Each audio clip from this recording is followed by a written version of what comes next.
नमस्कार. जेव्हा माणसाकडे प्रेम, आपुलकी आणि जिव्हाळा असेल तर माणूसच काय प्राणी पक्षीसुद्धा त्याच्या जवळ येतात.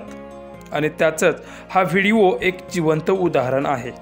व्हिडिओमध्ये नेमकं असं घडलं काय आहे ते पुढे पाहण्याआधी आपला RJ मराठी न्यूज चॅनल जरूर सबस्क्राईब करून घ्या.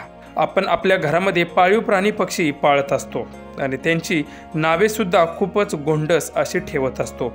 अलीकडे माणूस जेवढा प्रेम माणसावर करत नाही तेवढं प्रेम तो पशुपक्ष्यांवर करतो आहे.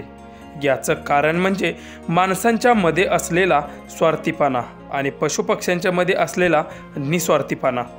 असो, व्हिडिओमध्ये तुम्ही पाहताय की गॅलरीमध्ये 2 कावळे आहेत. त्यामध्ये एकाचं नाव कान्हा आहे तर दुसऱ्याचं नाव सुदामा आहे. या दोघांच्या बरोबर या महिलेचं किती घट्ट नातं आहे ते तुम्हाला पुढे व्हिडिओ पाहून समजेलच. आता ना मी हा बाईट ना मी सुदामाला देणार आहे, कारण की काराने ते सगळं फरसाण खाऊन टाकलं ना. मग मी सगळं सुदामाला देणार आहे. आता सगळं सुदामाला देणार आहे मी. हे सगळं सुदामाला देणार आहे. सगळं सुदामाला देणार आहे मी. हे सगळं सुदामाला देणार आहे मी. ये सुदामा पटकन. सुदामा ये पटकन. ये सुदामा ये पटकन.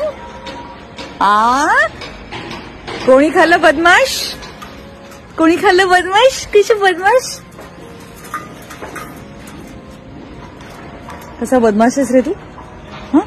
हेही खायचं तेही खायचं. हा चल का ना सुदामा घे. चल तू पटकन घे.